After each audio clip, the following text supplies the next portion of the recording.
It's an honor to welcome each of our special guests, our speakers, our discussants, and to each of you for joining us this morning. As noted on the agenda, the purpose of today's forum is to raise awareness across CDC of various viewpoints that can support healthy child development through the lens of health equity. I had the pleasure of being part of a small planning committee that put this forum together. My sincere appreciation and gratitude is extended to each of them for all of their hard efforts in the planning of this year's forum. Their names are printed on the program, but I would like to recognize them with a round of applause after I read off their names. Dr. Hazel Dean, could you stand, please?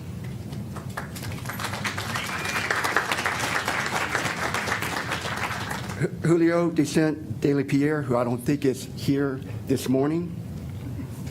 Dr. Bridget Garrett, I think she's here.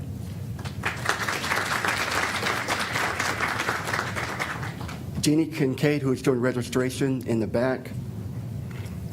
Uma Ohiri. Dr. Patty Tucker. And Joe Valentine.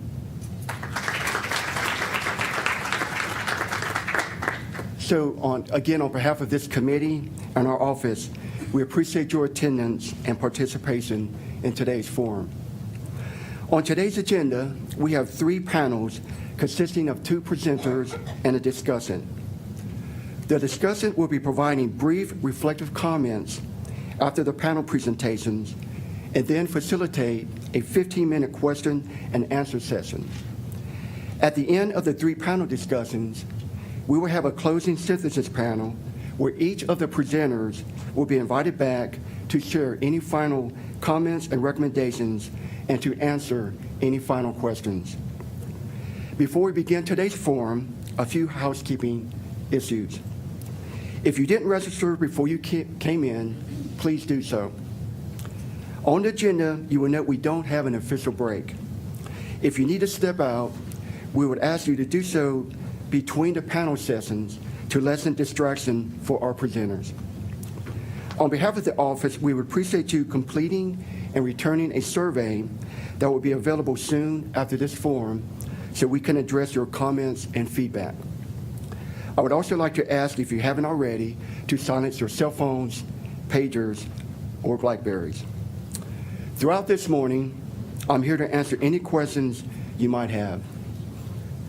And now, to begin today's forum, I have the privilege in introducing to you Dr. Leandris LaBird, Associate Director for the Office of Minority Health and Health Equity, for her opening remarks.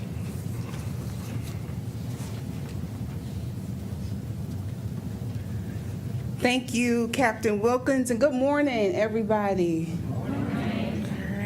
Welcome to our 6th State of Health Equity at CDC Forum. And as we begin today's discussion about health equity and the opportunity for all people to attain the best health possible, I want to take a minute to just remember the victims who were massacred while attending church in a small Texas community.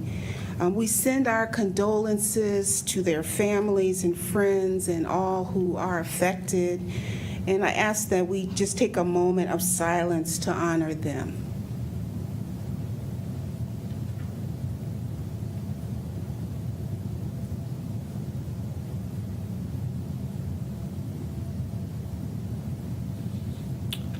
Thank you. So my charge this morning is to provide a brief background on today's forum and some of what has resulted from this annual event. In 2012, we convened the first, what we call State of Health Equity at CDC Forum, as one strategy to carry forward the health equity focus that has been in play at CDC now for over a decade. So what then is the forum? Well, the State of Health Equity at CDC Forum is what we describe as an agency-wide assembly to examine CDC's progress in the implementation of policies, programs, surveillance, and research that contributes to achieving health equity. And what did we hope to accomplish by having these annual forums? Well, we wanted to advance and support health equity at CDC by addressing issues of data and measurement, by addressing issues of essential program elements, by describing the organizational structure that we need to have at the agency and in public health more broadly to effectively address health equity. And we also wanted to consider policies that support reducing health disparities and achieving health equity.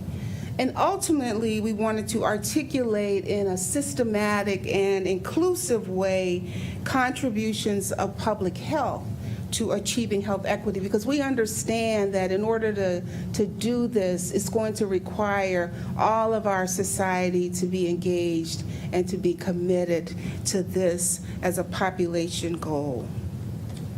So what has been achieved since 2012? And this is just simply from the standpoint of the Office of Minority Health and Health Equity, even though we have colleagues all over the agency who are carrying this banner as well. But we have been able to produce 2 MMWR supplements on strategies for reducing health disparities. We were able to collaborate with ASTO to publish a special supplement of the Journal of Public Health Management and Practice on health equity that not only included contributions from CDC authors, but also from some of the states. We convened last year the first National Leadership Academy on Health Equity, where we sought input from our colleagues around the country on the framing that we were pursuing for health equity at CDC. We have now an evidence-based framework for integrating health equity in the practice of public health. We were able to get into the template of our notices of funding opportunity, issues that address target populations, health equity, and health disparities. There is now an annual public health ethics forum that we hold in collaboration with Tuskegee University and the Division of Sexually Transmitted Diseases here at CDC. And we have been able to form partnerships with experts and national and global organizations, as well as with foundations and our sister federal agencies to advance health equity. And we're only at our 6th one, so who knows what's ahead. We look forward to, in the coming year, to actually publish the framework that we have described. And I also want to acknowledge the Health Disparities Subcommittee. I don't know if any of our members are here. I know that they are on the way. They may be at security or in some process of getting into the building. But I want to acknowledge their role in helping us to advance this agenda at the agency through the advisory committee to the director. And I want to acknowledge some of the entities we've been able to partner with over the last 6 or 7 years to advance health equity. So as we begin our program today, first of all, I want to thank all of my colleagues who are here. I want to thank you for your work. I want to thank you for your commitment and for your passion to ensure that all people in this nation have an opportunity to be well. And so now I have the honor of introducing our Surgeon General, Vice Admiral Jerome M. Adams. Dr. Adams is the 20th Surgeon General of the United States, and he was sworn into office by Vice President Mike Pence on September the 5th, 2017. Dr. Adams is a board-certified anesthesiologist, served as the Indiana Health Commissioner from 2014 to 2017. And Dr. Adams is a Maryland native, and he has bachelor's degrees in both biochemistry and psychology from the University of Maryland in Baltimore County. He also holds a Master of Public Health degree from the University of California at Berkeley and a medical degree from Indiana University School of Medicine. I believe that's where the Hoosiers live, right? That's right. And I'm not going to take time to read all of the impressive credentials of our Surgeon General, but I want him to know how honored I am for him to be here, how much we appreciate his support, and welcome to CDC.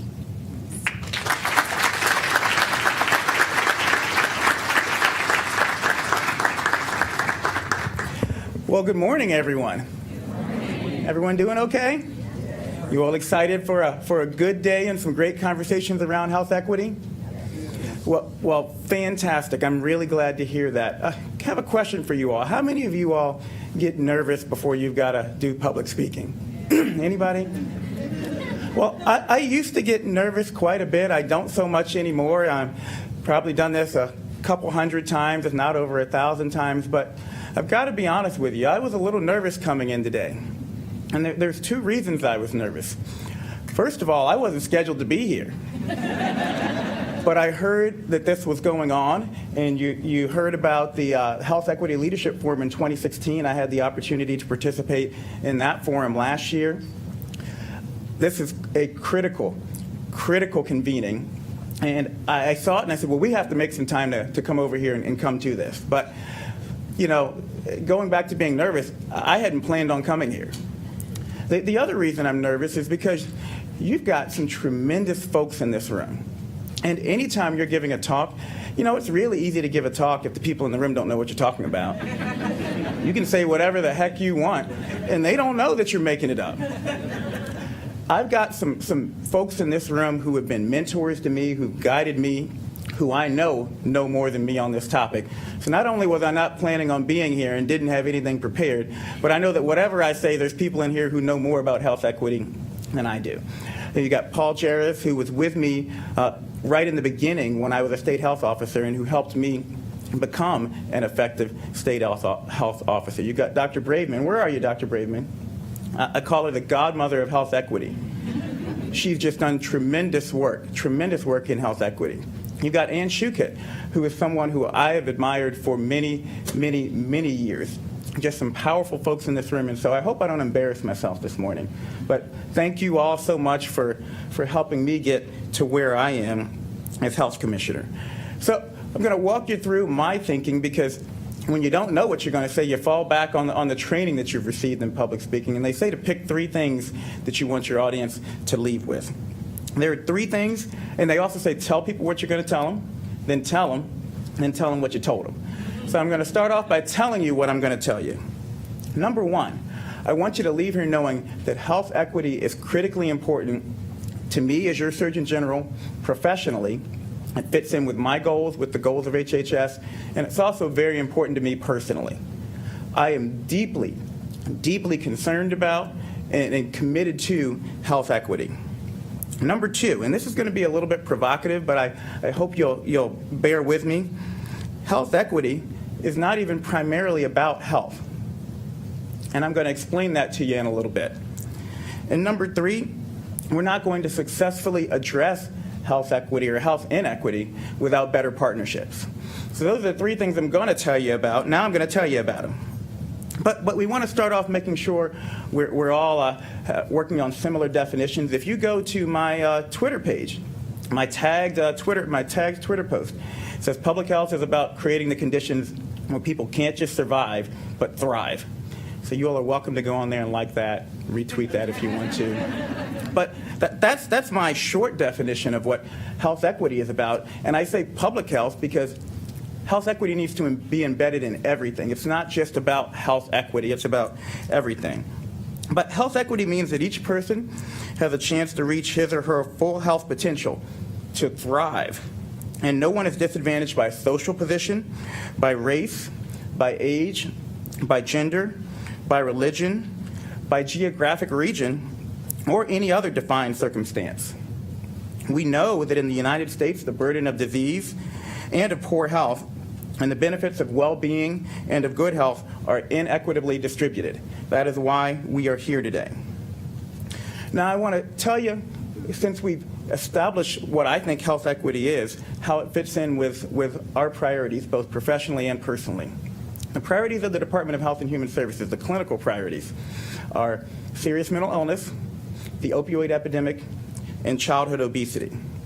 Well, when you look at serious mental illness, my own brother is incarcerated right now because he had untreated mental illness tracing back several years. Serious mental illness is an example of inequity. We grew up in a rural area where resources weren't available, where there was stigma attached to serious mental illness, where unfortunately he was not able to receive the services that he needed that prevented his mental illness from turning into addiction and turning into ultimately being incarcerated. So I would contend that health equity is a critical part of us addressing our HHS mission of addressing serious mental illness. When you look at childhood obesity, my kids are lucky. They've got a dad who's a doctor. Their dad's the Surgeon General of the United States. We live in a nice neighborhood. I'll tell you, my whole family, we've got obesity that runs in my family, but my kids aren't obese, and I don't take any credit for that personally. We live in a nice neighborhood. There's grocery stores down the street. They can get fresh fruits and vegetables whenever they want. I can send them out to go and play whenever I get tired of them. Go outside and play. Go outside and run around the neighborhood, and they've got sidewalks. I'm not worried about them getting hit by a car. It's a safe neighborhood. I'm not worried about them getting shot or running into gangs. That opportunity is not distributed equitably amongst all folks in our society. And so it's easy for me to sit here and say, my kids are healthy because I'm a doctor and I tell them what to do and I make them. No, that's not the truth. The truth is the environment that leads to health is inequitably distributed. So addressing childhood obesity very much is an inequity issue. And then the opioid epidemic. I said Paul came to meet me in Indiana and tell me about how to be an effective health commissioner. We went down to Scott County, Indiana. How many of you all have heard about the situation I had to deal with down there? A rural southern white town that has about 4,000 people in it. And they are now at about 230 cases of HIV, all related to injection drug use. Former CDC Director Tom Frieden declared that they had a prevalence rate of HIV in that community higher than anywhere in sub-Saharan Africa. And it was an HIV outbreak, so we think of it as a medical problem. But really, it was a problem that went back to lack of jobs, lack of access to addiction and recovery services, lack of access to opportunities. It was geographic inequity. That's really what it was about. And we're not going to solve this opioid epidemic unless we look at the inequities that exist and resources and opportunities that are available to different people. And I spoke a little bit about my family, so you know it matters to me personally, but some of you have heard me speak at the stroke convening. The stroke convening, I told you all how my grandfather died from a stroke. Some people have heard me talk about how my other grandfather died from lung cancer. Some folks have heard me talk about how my mother has diabetes, how my father has had polyps removed from his colon. And equity is embedded throughout my family history, and it's resulted in some very unfortunate consequences. I am passionate that I don't want that to happen to my children. I don't want that to happen to me. So it's very personal to me that we all address health inequity. Now let's go to point number 2. It's not primarily about health.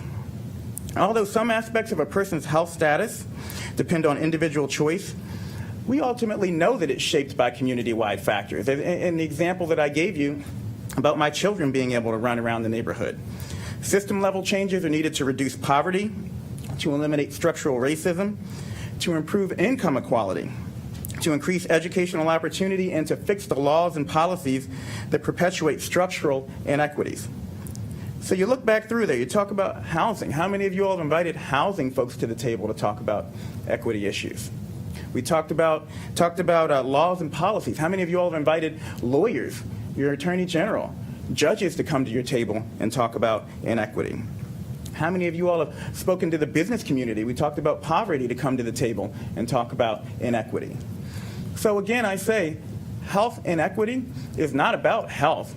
Health inequity is the outcome that happens when we don't deal with other inequities that exist in our environment and our society that ultimately lead to high infant mortality rates, that lead to obesity, that lead to opioid misuse disorder. And so we've got to understand that we've got to make this about much more than health if we're going to address the issue. And then the final point, we're not going to successfully address this situation without better partnerships. Some of you all know this. Some of you were at my swearing in or watched it. I said at my swearing in, my motto as Surgeon General is better health through better partnerships. And what do I mean by better partnerships? Well, number one, we've got to shore up our traditional partners in health. We've got to do a better job of making sure we're communicating with them and communicating with them in a way that matters. And we've got to forge new collaborations with non-traditional partners, business, law enforcement, the faith-based community, the educational community, because if we don't address those inequities, we are never going to address health inequity. So as you embark on this morning, I challenge you, my challenge to you from the Surgeon General of the United States is to consider who else we should bring to the table in our conversations about health inequity. Think about that. I challenge you to consider whether we're meeting the needs of our partners in our quest for health inequity.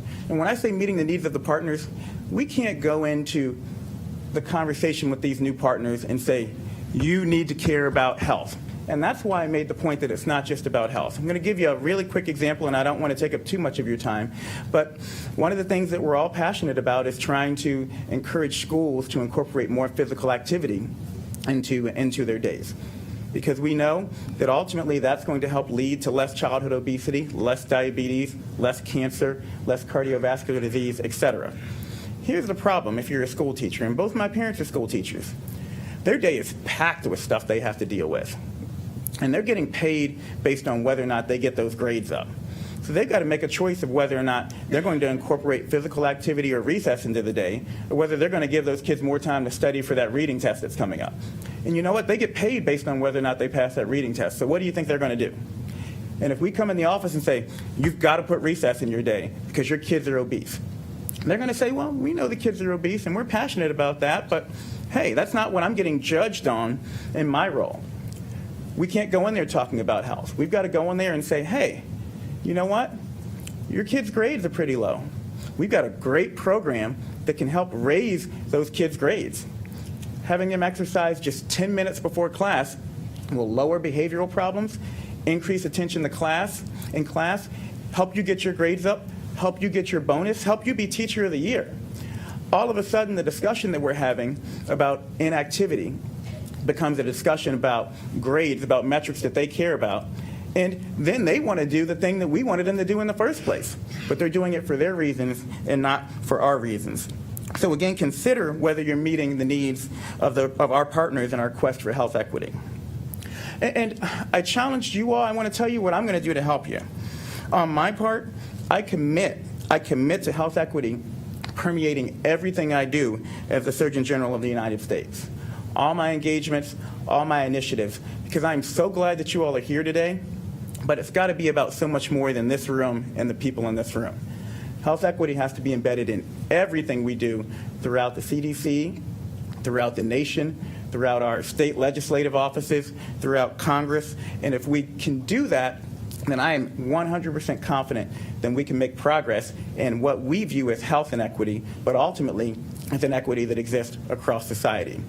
Now, there's one more fun thing that I like to do, and folks who've been to my talks before know I love to do selfies. I love to take pictures. We need to, again, preach not to the choir, but to those out in the congregation. How many of you all in here have Facebook? Raise your hands. How many of you have Twitter or Instagram? If each of us has 100 unique friends, unique acquaintances, and I guarantee you that we do, there's what, about 100 people in this room? We multiply 100 times 100, that's 10,000 people we can reach with the health equity message today. And so what we're going to do, who on this room has a phone and has Facebook or Twitter? Deb, you? I already tweeted about you. All right, well. We're going to take a selfie. And Deb is going to tweet it out and put me in there. All right, hashtag general. And what's our hashtag going to be? What do the young people think the hashtag for the day should be? Hashtag, it should be hashtag health equity? Equities. Hashtag equity. All right, hashtag equity. So and I want everyone else on this side of the room to find that because you're going to be in the picture. And retweet it out, okay? All right, so let's do it. Everyone on the count of three say equity. 1, 2, 3. Equity. All right, fantastic. Who's got a phone on this side of the room? All right, let's get phone over there.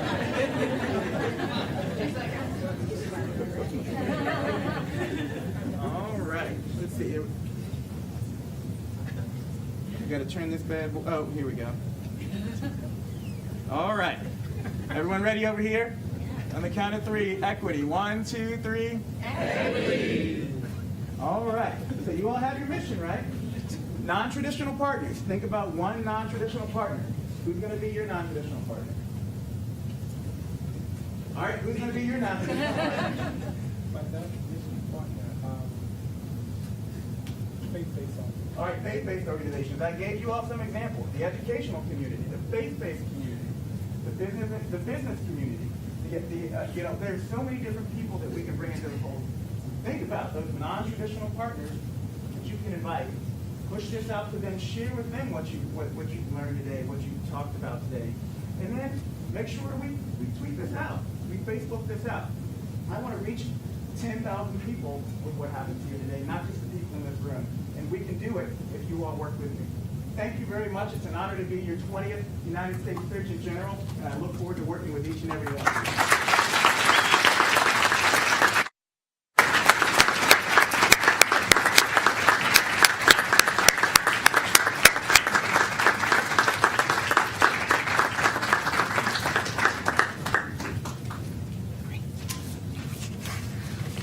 Okay, so we're going to continue. Thank you so much, Surgeon General Adams. I'm very happy to be able to introduce, actually, I think I'm going to just present our Principal Deputy Director, Dr. Ann Shookett. She really doesn't need an introduction, but I do want to say how much I enjoy working with her. And I have a new secret weapon who is her mom, who is an anthropologist. So I always know that I have a backup when if there's ever any confusion about what we're trying to promote here. Well, nobody wants to follow the Surgeon General, but somebody had to do it. So I am really delighted to be part of launching this year's State of Health Equity Forum for CDC. I really appreciate the planners, the committee that put this together, and the wonderful people who've come to educate us, as well as all of the audience that's participating, and I guess all of the 10,000 people on Twitter that are going to be hearing about this soon. Tackling health equity is at once what we do every single day in public health and here at CDC, but at the same time it's demanding of turning our strategies completely upside down. Instead of aiming for low-hanging fruit and quick wins and convenient samples, staying within our proverbial comfort zone, a real health equity framework makes us do things very differently.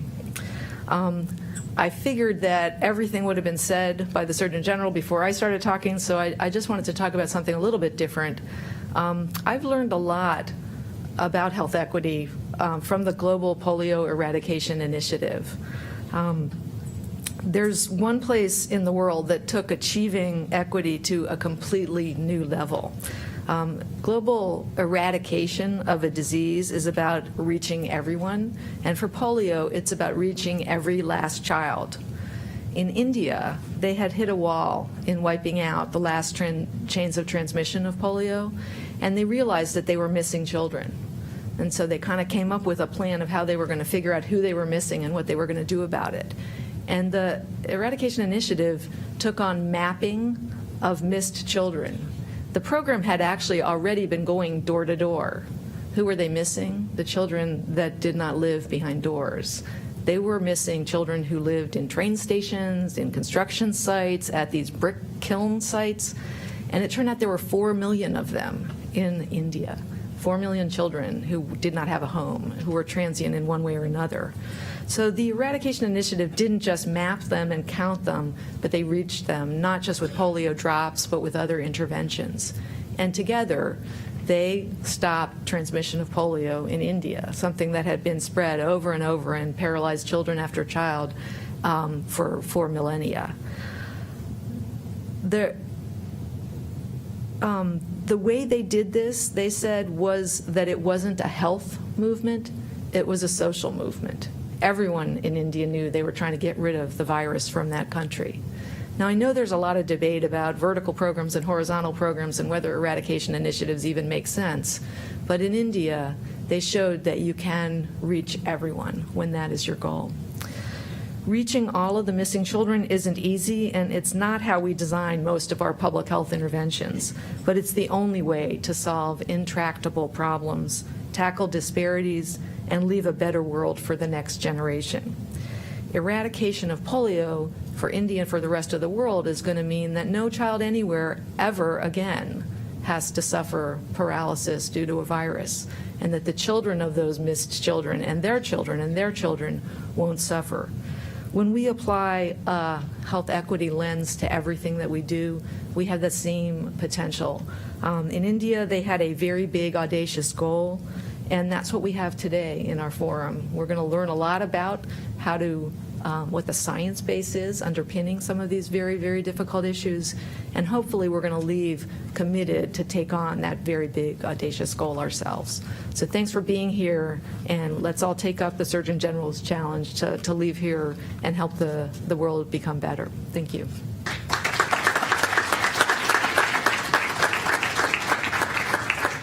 Thank you, Dr. Shukit. I'm now very excited to welcome to CDC the newly appointed Deputy Assistant Secretary for Minority Health and the Director of the Office of Minority Health at the Department, Dr. Matthew Lin. Dr. Lin was appointed Deputy Assistant Secretary for Minority Health and Director of the Office of Minority Health on August the 21st of this year. Many of you know the Office of Minority Health is dedicated to improving the health of racial and ethnic minority populations through the development of health policies and programs that will help eliminate health disparities, provide access to quality care, and advance health equity.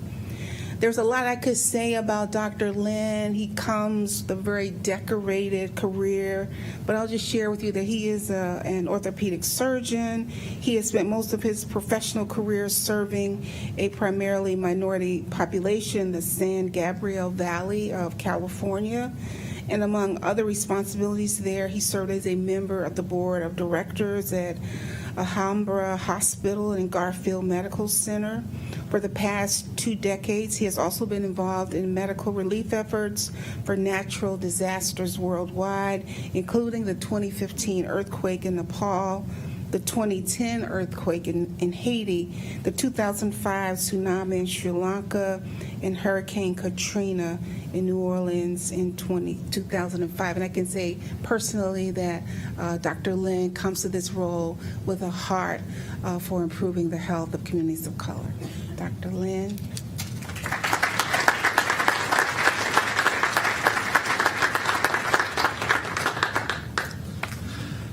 Thank you, Dr. Lindbergh. Good morning. Well, it is a great pleasure for me to be here, standing here. I feel good.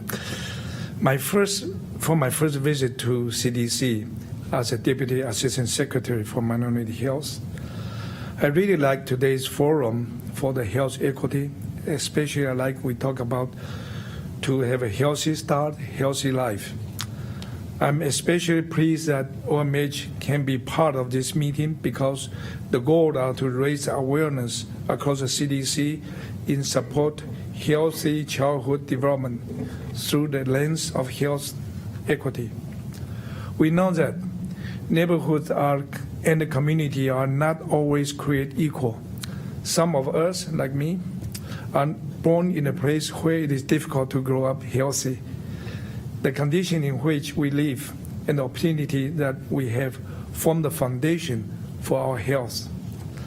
At the Office of Minority Health, we view our work through the lens of the social determinant of health to improve health and healthy care for the racial and ethnic minority and the disadvantaged population, and raise awareness of opportunity within CDC for improving health child development is a perfect catalyst to generate change for the diversity community that we serve. I have met some of you before, but for those I have not met for the first time, I want to share a little bit of myself to provide you with some perspective on why this work is so important for me. I came to the United States in 1973 after I graduated from Taipei Medical University. As an orthopedic surgeon, I spent about 40 years serving the minority population in California. Along with the work, I also have the honor to be involved in medical relief effort for the natural disaster worldwide, including serving in Haiti, El Salvador, Nepal, Sri Lanka, Tibet, and I went to Africa 5 times. I personally see how health disparity there are. I see the impact of lack of the access to the equitable health care on the children in the United States and across the world. For example, in 1992, I was hiking in Himalaya with my friend. We both have a backpack and we bring a lot of medical supplies and equipment, even including an appendectomy set, just in case in the mountain we have appendicitis. But the first day when we came up at the root of the mountain and we wake up, suddenly 200-300 natives, they are surrounding us.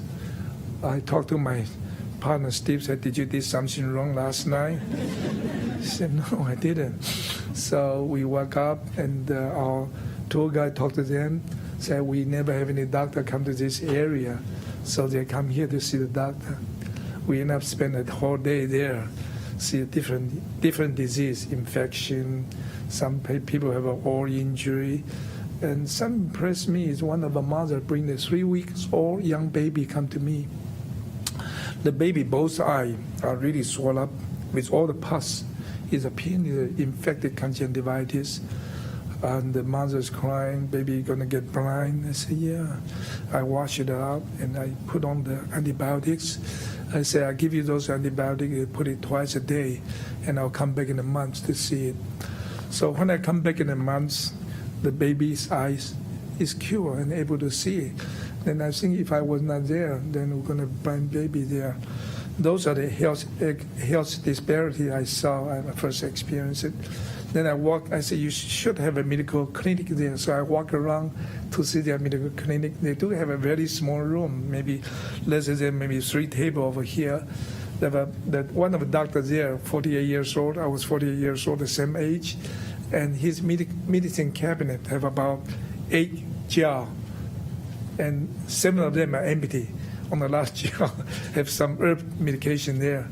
And when the patient was sit down there to be treated, the leg is very swollen up, very crooked. I said, what happened? He said, he fell off from the tree 3 months ago, and he treated with acupuncture. He actually fractured dislocation of foot. I don't think acupuncture or any treatment for three months were able to help any. I share you my experience of those health disparity around the world. But from there on, I really decided I would dedicate my life to work to make sure that everyone have opportunity to reach their full potential for good health. Because I think one of the most important things that we can do for the health for American and for America. There's so much that we can do to improve the health of our children. Well, you probably know more than I do. For example, the infant mortality rate in the United States has been decreased slightly in the past decade. but it's still above the rate of Europe and the developing nation, even higher than some Southeast Asian nation, especially in African American and American Indian and Alaska Native. And we could do much more to expand access to health education for prenatal care, particularly among women 20 years and 20 years older and younger. So I'm very pleased to be here today to support your work to promote healthy children development from the prospection through childhood and adolescence. In my life experience, after I moved to the United States, I bring my parents come live with us. I have 4 children. My parents spent their last 27 years with me, so I have a chance to take care of them. My past history is my grandparents, my father's side, they died at the age of 30-some years old from infection, from some other disease, nobody knows. My mother's side, my grandparents died from stroke. I have 8 hands and 2 ankles, and both are died from stroke. So my parents, lucky enough, stayed with me, and I was able to take care of them. And I know that preventive care is much more important. So both my parents stayed with me, and my father lived until 100 years old before they left us. So I share my experience, and then I know that CDC is most important in the world. And now the CDC have a lot of presence in China. I was able to be in Tibet and Shanghai every year to train their barefoot doctor. Their barefoot doctor don't have about 4 to 6 months training. They go out to treat the patient, but they really very short of their experience and training. When I go there, I saw the elementary school in Shanghai, in Gurmo. Their elementary school children, first grade, 50-some students, 50% are hepatitis B carrier. And part of the reason is they reuse a needle. And then when they boil the needle in the water in a high 10,000 feet altitude plateau, the water will boil before 80 degrees, so they're never able to sterilize any of their needle. And I think it's a public health issue. I know the CDC have a lot of presence in mainland China. I'm sure you are able to help them a lot. But I was in Africa. I think the problem in Africa is so kind of HIV infection, AIDS disease. Their life expectancy when I was there was dropping from 62 years to about 30-some years. And I talked to them, how come they cannot do it? One of our CDC friends was I think it was in Malawi or Swaziland. They tell me, we try to help them up, but the witch doctor would tell those people, very say, don't use a condom. Condom is a weapon that white Caucasian try to eliminate our race. So they don't use condom, but their sex relationship is so widespread. One man have a sex with a wife, also have another 3, 4, 5 partner outside, and for those 6 partners have other people. So when I go there to do the surgery with those orthopedic surgeon, and the next time I go, he died from the AIDS. So it is very severe health disparity there. And then I look at the CDC, I think you are one of the most important organizations, important stuff able to save United States. And I love to see that you will start out for healthy start, healthy childhood. So preventive medicine is more important. I'm an orthopedic surgeon. I was training to treat the disease. I think United States healthcare is so good that make me easier for me to do the amputation for the patient with diabetes or for the patient necrosis leg. But I don't think we are, as a physician, training enough to keep a patient healthier. Preventive medicine is much more important than treat as end result of health disparity or health equity. If we could treat the heart, for example, if we could really treat the heart disease earlier, healthy diet, healthy exercise, and control their blood pressure, control their cholesterol, I don't think anybody will need to have open heart surgery or cardiac arrest. If we treat diabetes earlier, diabetes usually will take about 16 to 17 years before they get an end result of the kidney failure to get a hemodialysis. If we control diabetes well, I don't think we have that many hemodialysis in the United States.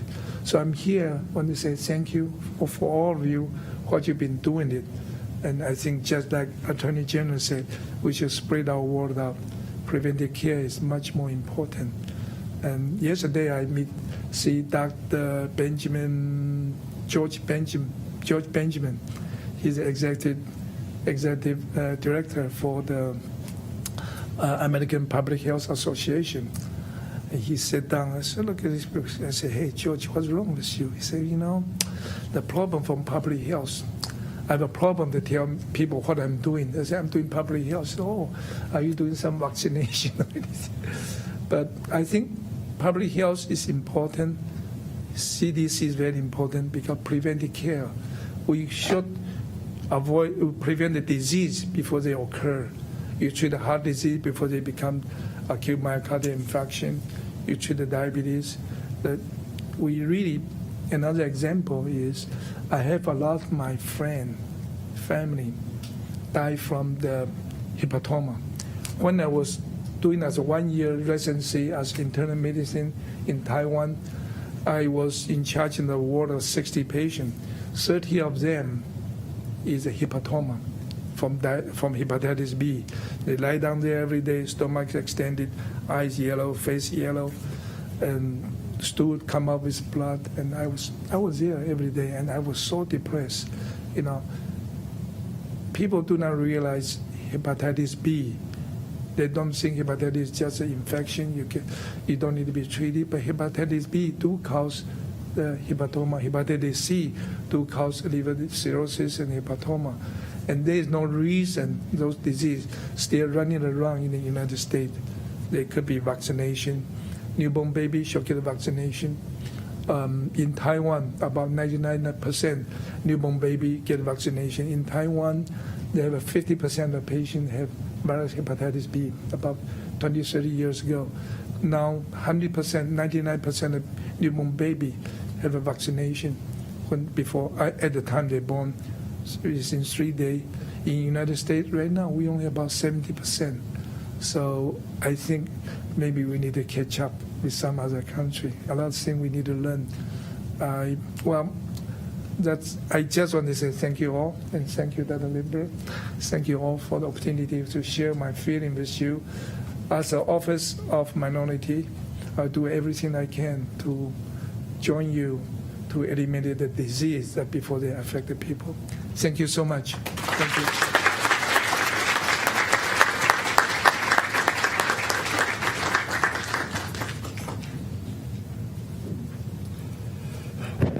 I'd like to invite our first panel to come up to the table.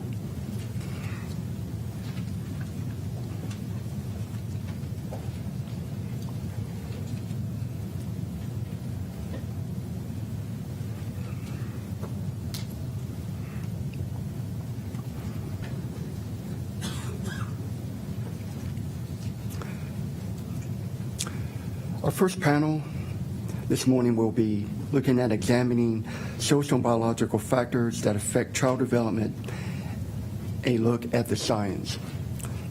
Our first speaker for this panel, we're glad to have Dr. Paula Braveman. Dr. Braveman is Professor of Family and Community Medicine and Director of the Center on Social Disparities in Health at the University of California, San Francisco. Her formal training is in family and community medicine and in epidemiology. For nearly 30 years, Dr. Braveman has studied and published extensively on health equity, health disparities, and the social determinants of health, and has worked to bring attention to these issues in the United States and internationally. Her research has focused on measuring, documenting, understanding, and addressing social, economic, and racial ethnic disparities. During the 1990s, she collaborated with World Health Organization staff to develop an initiative on equity in health in low and middle income countries. She directed the research for the Robert Wood Johnson Foundation, National Commission on the Social Determinants of Health. Throughout her career, she has collaborated with local, state, federal, and international health agencies to see rigorous research translated into practice for greater health equity. She was elected to the Institute of Medicine, which is now the National Academy of Medicine, in 2002. Then our second speaker for this panel will be Dr. Raheel Briggs. Dr. Briggs is Associate Professor of Pediatrics, Psychiatry, and Behavioral Sciences at the Albert Einstein College of Medicine and Director of Healthy Steps and Pediatric Behavioral Health Services at the Montefiore Medical Group. She founded and directs one of the most comprehensive, integrated pediatric behavioral health systems in the nation, serving over 90,000 children and their families each year within the Bronx. Dr. Briggs' work concentrates on bringing together mental health specialists with primary care pediatrics to focus on prevention, early childhood mental health, and development and parent-child relationships. She is the editor of the Integrated Early Childhood Behavioral Health in Primary Care, a guide to implementation and evaluation published by Springer 2016. Dr. Briggs completed her undergraduate work at Duke University and her doctorate work at New York University. Our discussant for this panel is Dr. Melissa Merrick. Dr. Merrick currently serves as a behavioral scientist with a surveillance branch in the Division of Violence Prevention at the National Center for Injury Prevention and Control. Her major research interests focus on the etiology, course, and prevention of child maltreatment. In particular, much of her current work examines safe, stable, nurturing relationships and environments that relate to maltreatment prevention. Dr. Merrick serves as the lead scientist for the Adverse Childhood Experiences, the ACE study in DVP, and as a subject matter expert for child maltreatment. She is also co-author of the National Intimate Partner and Sexual Violence Survey 2010 and 2011 summary reports and the NIS-VS state report, interested primarily in violence experience in childhood adolescence. She received her MS and PhD in clinical psychology from the San Diego State University, University of California, San Diego Joint Doctoral Program in Clinical Psychology. Please join me in welcoming Dr. Braidman.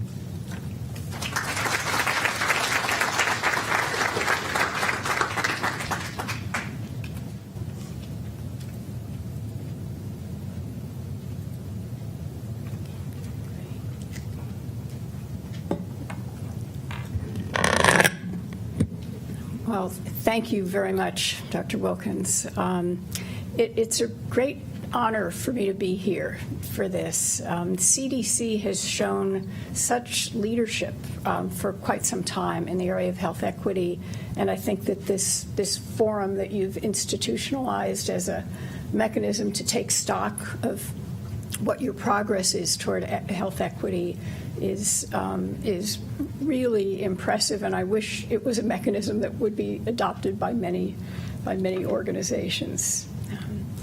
So I'm going to be talking with you about how, really about the evidence base that indicates that it's social inequities in childhood that result in inequities in health, not only in childhood, but across the entire life course.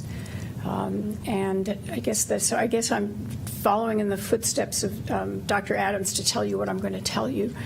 The major points that I want to make are, first, that we now have a body of evidence that has accumulated that connects childhood experiences, and I'm talking about social experiences as well as physical exposure, and particularly between birth and age 5, connects those experiences not only to child health, but to health across the entire life course.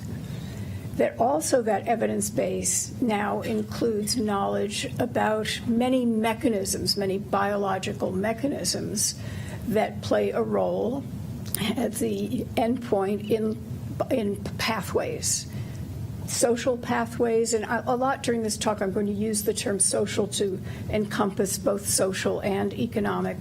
But we have knowledge about social and economic pathways, but there also is an accumulation of knowledge at this point about biological pathways, which is, of course, just a beginning, just a step. There's so much more that we don't know than what we know, but we know enough now, I think, to inform practice and policy in a number of areas. And I want to comment that I'm going to be talking about childhood, and I'm going to be dwelling a lot on early childhood up to age 5, but that all periods in the lifespan are very important, including in utero, preconception, later childhood and adolescence. And really what we know is that it's about generations and the transmission of health and of risk for health or opportunity for health across generations. So I want to show you a few slides. It's all CDC data because it comes from NCHS, most of it from N. Haynes. And in these slides, I'm going to show you quickly, I hope, we'll be looking at different child health indicators according to family income.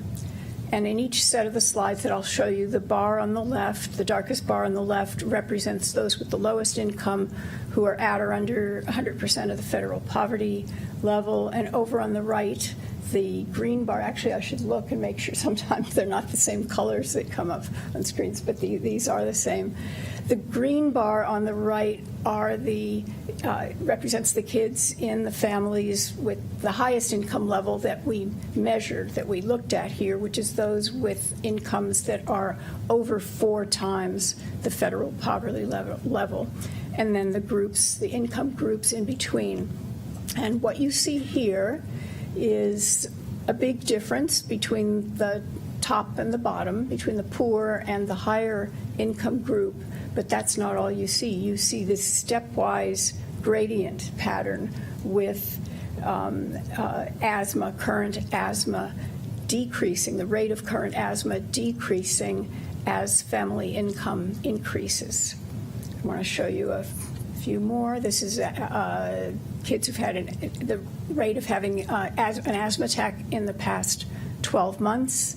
Again, disaggregated by family income with the poor on the left and the higher income group on the right. And you see the stepwise pattern. And now you see obesity among children aged 6 to 11 years. It looks very similar for the other subgroups of children. And there you see not so much of a difference between the poor and the near poor as you did in the other slides, but the basic shape is the same. And this is for ADHD among children. And here you don't see so much of a difference between the highest income group and the next to the highest income group, but the basic story is the same. And here, once again, this is for serious emotional or behavioral difficulties among children. And I do want to comment, since this came from N. Haynes, this was not just reported by the parents. And I don't know if any of you are wondering, why is she making such a big deal out of this gradient pattern? And I'll tell you why. And that's because there are some who deny the fact that there's a causal connection between income and health. And they say that the relationship goes the other way, from health to income, and it does go the other way sometimes, but enough longitudinal studies have been done, I think, that have demonstrated that the primary direction accounting for the pervasive association between income and health is from the income to the health.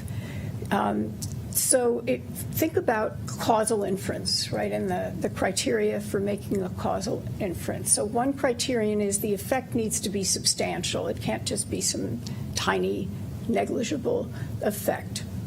We certainly see this here. I've looked at hundreds of indicators by income, by education, and that gradient pattern certainly dominates for non-Hispanic white and black people. It doesn't dominate quite as much in the Hispanic population, and that would be the topic of another forum that we're not going to look at right now. So it needs to be, there needs to be a substantial effect. It has to make sense. It has to be plausible in terms of the timing, that if we're saying the income is the cause and the health is the effect, that one came before the other. And as I said, there are many longitudinal studies, I think, that have made that point. It needs to be reproducible, and so I said these patterns here, a whole wealth of literature that shows this, that generally when people do take the trouble to disaggregate income or other economic markers, to disaggregate data on health according to income or another socioeconomic marker, this pattern dominates. It has to be biologically plausible, and I'm going to talk about that in another couple of minutes. But to say right now, it meets that criterion, and that by saying it's biologically plausible, I'm not saying we know everything that we need to know about the causes and we've filled in all of the steps along the way, but it is biologically plausible in terms of the current state of knowledge of the relevant biology. Another criterion for making a causal inference, and this will explain why I've gone on and on and on about the stepwise gradient pattern, another criterion is a dose-response relationship. And you see that virtually anywhere in the literature where with some exceptions, you see that pervasively. The gradient pattern with health improving as economic resources improve. Let's do this. So, people like many of you and I obsess about, do we have the science base for this? But sometimes I think that public wisdom is a couple of steps ahead of us. They're not questioning whether the literature meets the standards for making a causal inference. So thinking about the criterion of plausibility, including biological plausibility, I think in this room, you could probably come up with quite a list of different ways that would explain why it is that family income could affect children's health. And some of them are very obvious, and they've been talked about. If you have more money, you can buy medical insurance or pay the co-pays and deductibles. That a healthy diet costs more than a poor diet. It also has to do with the options. Do you have the option of renting or buying a home in a neighborhood where it is safe and attractive to engage in physical activity outside? Are you in a neighborhood that is just full with fast food outlets and convenience stores? And there's a literature that backs up the connections in this case. And I want to say, before I go on, I'm going to be talking a lot in terms of some linkages. And in each case, I will tell you that a body of literature exists to support that. I'm not saying that in each case there's absolute consensus among all people who study it, but I'm saying that in each case there is a body of literature that comes from respected scientists and published in respected scientific journals. The characteristic of neighborhoods that I think is not of neighborhoods, but of what comes along with having family income that's not thought of so often as on the causal pathway between income and health, but which I think, if you really think about it, undoubtedly plays a huge role, is the ability to buy services. And if you can buy services like good childcare, good transportation, et cetera, you're under much less stress. And stress, we know, can affect family stability, and then family instability, of course, becomes a stressor on its own.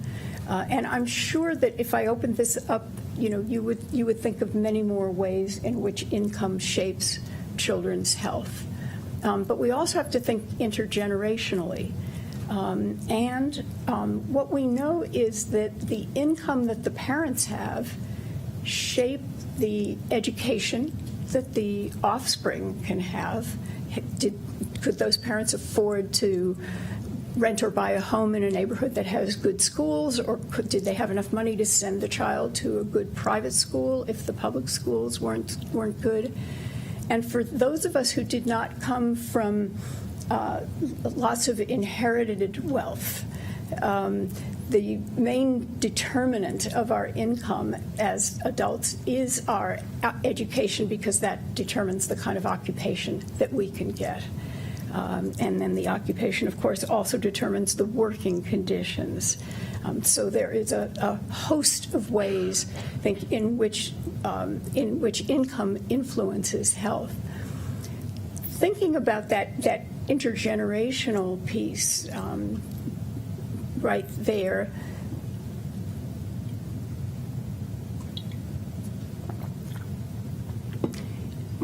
I hope what this makes us think of is that from a policy perspective, if you want to help children, you want to promote children's health, you're going to have to do something to help the family and the family's conditions. And that point seems to have been missed in a lot of policy context.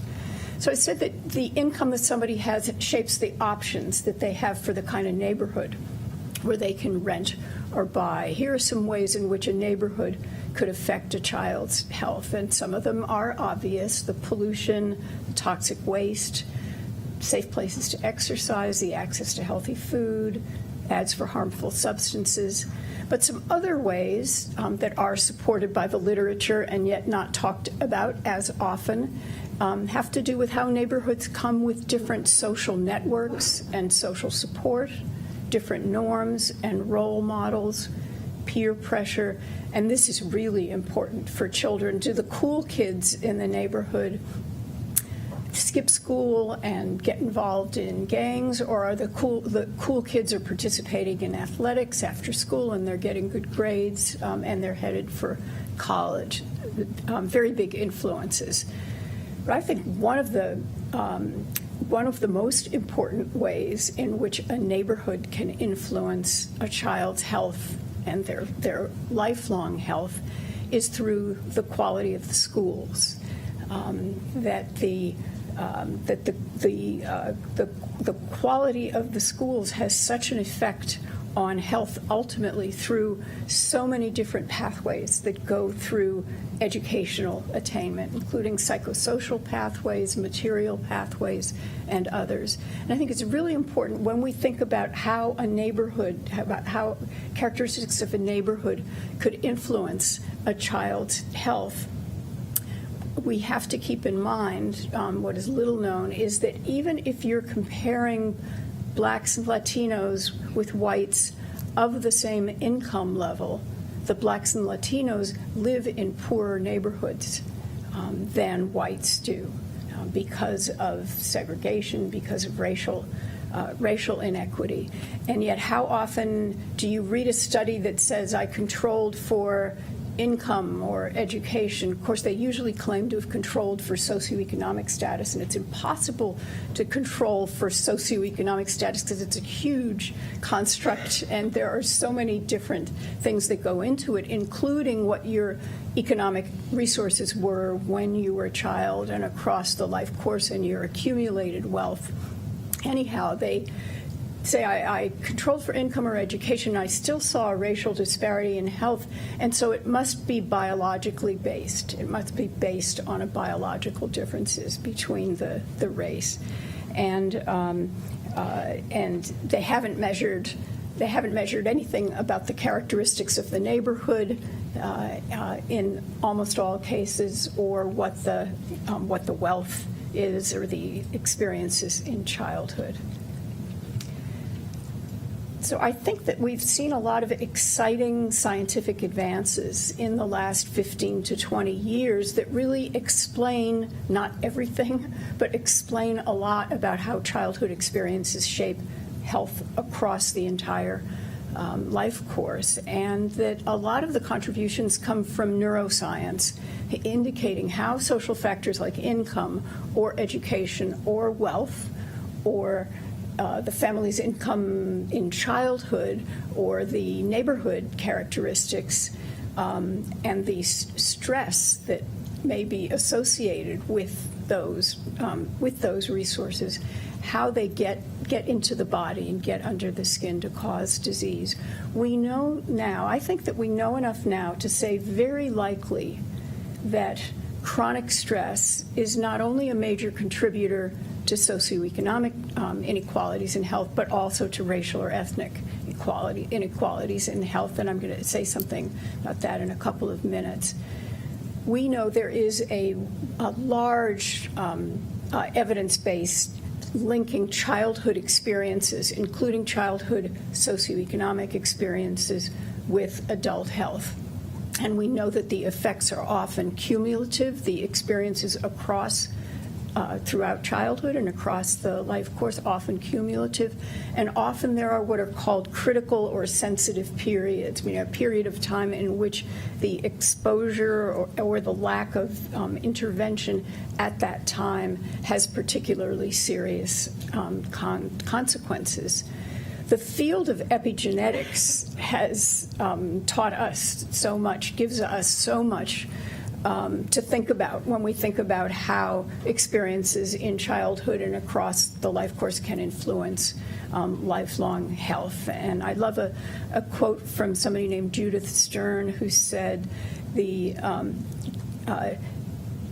genes load the gun, but the environment pulls the trigger. And I find that very, very helpful. It doesn't with epigenetic changes, as you know, we're not talking about an alteration of the DNA, but we're talking about whether there's a switch that determines whether a good or a bad gene is switched on or off. And I do think that this body of science that has accumulated tells us a lot, helps a lot to understand how racism can shape health, not only across the life course, but across generations. Chronic stress is a very biologically plausible cause of health inequalities beginning in childhood. And pathways have been traced out, and mechanisms. I think there's been more publicity for the neuroendocrine processes, leading to immune and inflammatory mechanisms that could lead to chronic disease. We hear a lot about the HPA axis and cortisol, but the knowledge tells us that other systems are involved, including the autonomic nervous system. We've seen a relationship between stress and shortening of telomeres at the end of chromosomes, and accumulating knowledge about the epigenetic effects of stressful experiences. And this is just a quick graphic to illustrate how it happens with the hypothalamic pituitary adrenal axis. This is a slide I like from work by Brito and Noble, tracing out how different aspects of socioeconomic status could lead to mediators of later health. And what's fascinating to me about this one is that what they have done is they've charted where in the brain, that's how advanced the knowledge is, that that there's now knowledge to a certain extent, which needs to grow, of course, of how of where actually the centers in the brain that are involved in various steps. Okay. So how could racism harm child health? So one way is the socioeconomic way that I've been talking about, because racism tracks people of color into less economic opportunity, and that has happened over hundreds of years. And so that's the legacy of the formerly legal discrimination, or the lower incomes and lower wealth and lower education and poorer neighborhoods. But the other major way, I think, that racism can harm child health is through direct psychological effects. And that work has been done and needs to grow also. But I think an impressive body of literature that says that when there are chronically stressful experiences related to racial discrimination, that can set in motion the pathways that I was just showing you, the physiologic pathways through stress and different organ groups, and that affects all socioeconomic groups, that psychological one. Here, I need to wrap up, but I want to show you here, my colleagues and I have just charted out what are some of the pathways, getting a little bit more specific about it, from either socioeconomic or racial inequity that wind up in poorer health in childhood and in adulthood. And there's the poorer living conditions, which then lead to the unhealthy physical exposures, and then to poor health in childhood or adulthood.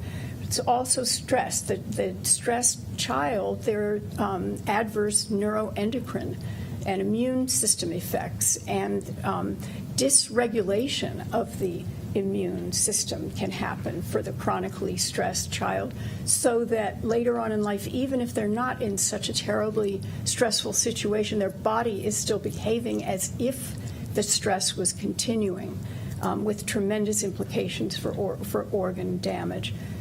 Chronically stressed parents, from the chronic stress of having to hang on with your fingernails with inadequate economic resources to meet the challenges that you meet, or chronically stressed because of a range of experiences of racial discrimination.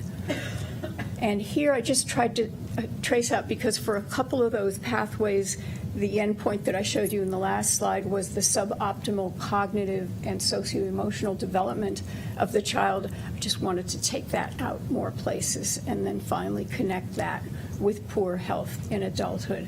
And I claim, that, again, that there is a literature to support each one of these links, and I'm going to... This is a diagram that was my colleagues have adapted it slightly, but it was done by somebody named Finn Didriksen, who's at the University of Copenhagen, and he wanted to illustrate how health inequalities get produced and get perpetuated across the life course and across generations. And what I like about it is that it says to us, don't just think about the exposure, but think what led to the exposure, the underlying social inequity by race and by class, and that it's not just the exposure that gets affected by the underlying inequity, it's the differential vulnerability that gets affected too. How vulnerable are you to developing disease or more severe disease once exposed? And that it's also the differential consequences of disease. And what do I mean by the differential consequences? Let's say that I walked out in the driveway and I was hit by a car and I no longer had the use of my legs, well, that would be horrible, right? But I could still go on working because I'm a university professor with a lot of years of education. But if I were one of the housekeeping people in the hotel where I slept last night, that would be it. So that's what he meant by the social consequences of ill health. And then to remind us that the social inequality that's initiating and perpetuating all of this begins in a context, and it's a social context and the policy context. And the green arrows where he's saying, don't just think about reducing the exposures or reducing the vulnerability, which I think we're a lot, certainly in medicine and also in public health, that's often where we think about intervening. What can we do to reduce the social inequality that is the cause of the cause?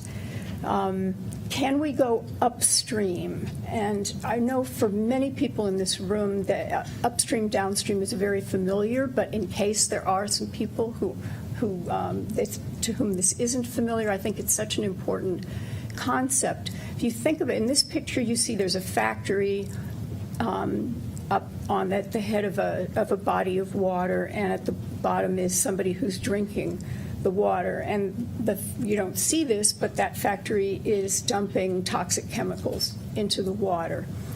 So the downstream response, the downstream solution would be to tell people not to drink the water, right? And what would that do? That would widen the health inequalities because there'd be the people who could afford to buy the water, buy bottled water, and the people who couldn't. Whereas the upstream solution would be getting the factory to stop dumping the toxic wastes.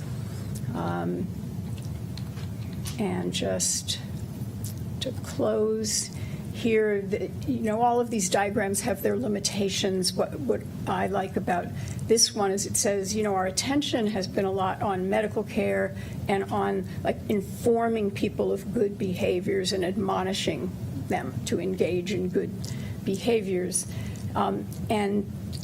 Is the reason that the U.S. consistently ranks at or near the bottom among all industrialized countries on almost all health indicators, is the reason because our view has been too narrow and we've just been focused on the medical care and the informing and admonishing people about good and bad behaviors, and we're not looking at what determines who gets medical care, of what quality, or what shapes the behaviors. And we're not looking at what also may directly impact health through stress or through toxic exposures coming from the living and working conditions. And we're certainly not looking at the underlying economic and social opportunities and resources. And what do I mean by those? That's where I'm talking about the wealth of the parents that a child had the good or bad luck to be born to, and the skin color, the race of the parents, because those underlying opportunities constitute resources or lack thereof, and they sort people into healthy and unhealthy living and working conditions. People don't choose to raise their children in unhealthy working conditions. They're constrained by these underlying and upstream opportunities and resources. So I will end there just to say that what we do, what we can figure out now will shape this child's opportunities for health, not only during her childhood, but throughout her life. So, thank you.